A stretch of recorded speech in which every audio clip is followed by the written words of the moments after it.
नमस्कार, आजाद सिपाही विशेष में आपका स्वागत है। मैं हूं राकेश सिंह। झारखंड की हेमंत सोरेन सरकार ने राज्य में निजी क्षेत्र की नौकरियों में स्थानीय लोगों के लिए 75% आरक्षण और बेरोजगारों को मुख्यमंत्री प्रोत्साहन भत्ता देने का फैसला कर अपने कार्यकाल का अब तक का संभवतः सबसे साहसिक फैसला किया है।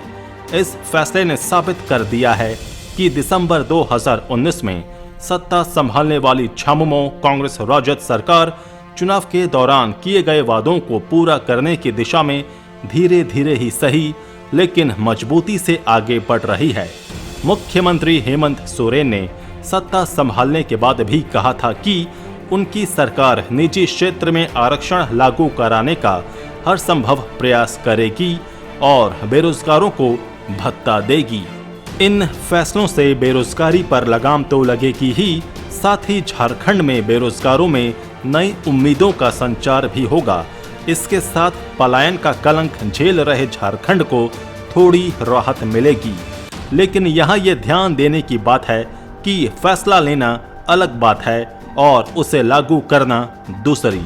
इस लिहाज से हेमंत सरकार के सामने इन फैसलों को लागू करना और ये सुनिश्चित करना कि इनका गलत लाभ नहीं उठाया जा सके अधिक चुनौतीपूर्ण होगा। हेमंत सरकार के इन फैसलों के राजनीतिक, प्रशासनिक और सामाजिक असर का आकलन करती आजाद सिपाही ब्यूरो की खास रिपोर्ट। दिसंबर 2019 के अंतिम दिनों में झारखंड की बागडोर संभालने के फौरन बाद मुख्यमंत्री हेमंत सोरेन ने अपने 5 साल के रोड मैप को स्पष्ट करते हुए झारखंड के हितों में फैसला लेने की बात कही थी। पिछले 14 महीने के दौरान उन्होंने कई ऐसे फैसले लिए हैं जिनकी चारों तरफ तारीफ हुई, लेकिन उनकी सरकार ने 12 मार्च को जो 2 फैसले लिए हैं वे इन सभी फैसलों से दमदार है। हेमंत सरकार ने राज्य में निजी क्षेत्र की नौकरियों में स्थानीय लोगों के लिए 75% आरक्षण लागू करने और शिक्षित बेरोजगारों को प्रोत्साहन भत्ता देने का फैसला कर एक नया अध्याय शुरू किया है। हेमंत सरकार के ये 2 फैसले, एक तरफ जहां राज्य के लोगों की लंबे समय से चली आ रही मांग पूरी हो गई है, वहीं राज्य की सबसे बड़ी सामाजिक समस्या यानी बेरोजगारी और सबसे बड़े कलंक यानी पलायन पर रोक लगाने के प्रति राज्य सरकार की गंभीरता भी दिखाई देती है। झारखंड में खनिज संपदा का अकूत भंडार होने के कारण ये इलाका दुनिया भर के निवेशकों के लिए आकर्षण का केंद्र रहा है।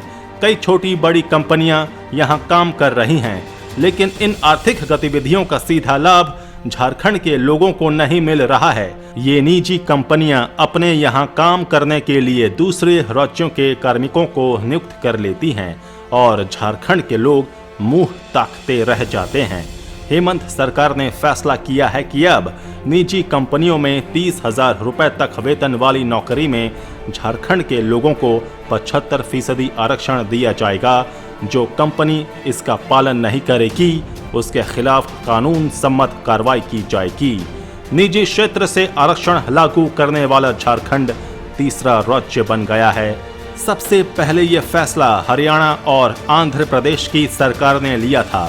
हेमंत सरकार का यह फैसला न केवल साहसिक बल्कि दूरगामी असर वाला है। यह फैसला यदि प्रभावी तरीके से लागू कर दिया गया तो राज्य में चल रही निजी कंपनियों में 4 में से 3 नौकरियां झारखंडी युवाओं को मिल जाएंगी। हालांकि इस फैसले के लागू होने के रास्ते में एक बड़ी बाधा यह है कि टाटा जैसी बड़ी कंपनियों को छोड़कर अधिकांश निजी कंपनियों का कामकाज उतना साफ सुथरा नहीं होता।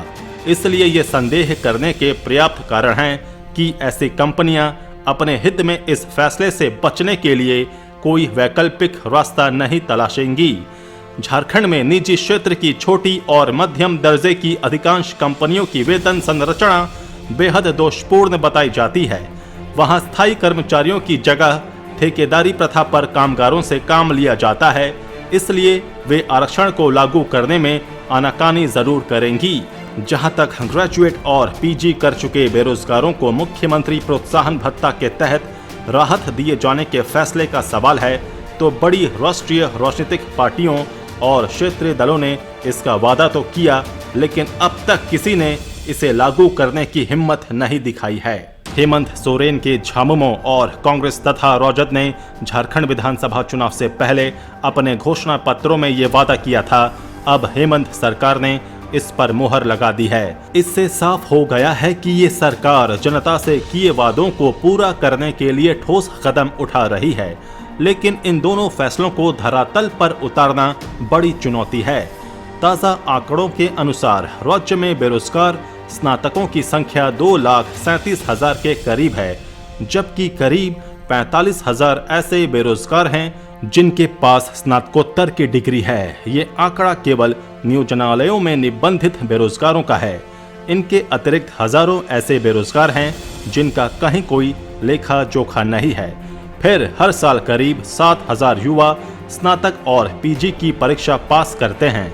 इनमें से महज 4,000 को ही रोजगार मिलता है। इन सभी को मुख्यमंत्री प्रोत्साहन भत्ता के दायरे में लाना बड़ा चैलेंज होगा। इस फैसले को प्रभावी तरीके से लागू करने में उन बेरोजगार युवाओं को भी महत्वपूर्ण भूमिका निभानी होगी जो निबंधित होने के बाद रोजगार का कोई वैकल्पिक साधन खोज लेते हैं। इन युवाओं को ये सुनिश्चित करना होगा कि वे इस फैसले का अनुचित लाभ न उठाएं। इसके साथ ही अधिकारियों को भी लाभुक युवाओं की पहचान करने में बेहद सावधानी बरतनी होगी, ताकि कोई एक भी योग्य युवा इस लाभ से वंचित न हो जाए। इन दोनों फैसलों का सियासी लाभ भी हेमंत सरकार को मिलेगा। राज्य के युवाओं में इन फैसलों से उम्मीद की नई किरण जगी है। निजी क्षेत्र में आरक्षण के प्रावधान से राज्य से युवाओं के पलायन पर भी रोक लगेगी, क्योंकि जिस 10-20 हजार की नौकरी के लिए वे अपने घर से सैकड़ों हजारों मील दूर जाते थे, इस पर अब विराम लगेगा।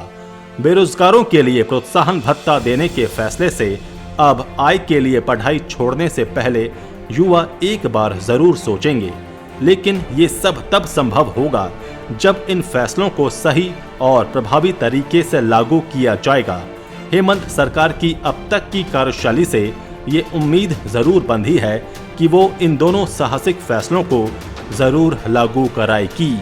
आजाद सिपाही के विशेष में अभी इतना ही। खबरों की और भी अधिक जानकारी के लिए आप पढ़ते रहिए अपना लोकप्रिय दैनिक अखबार आजाद सिपाही। आप हमारे इस YouTube चैनल को जरूर सब्सक्राइब करें।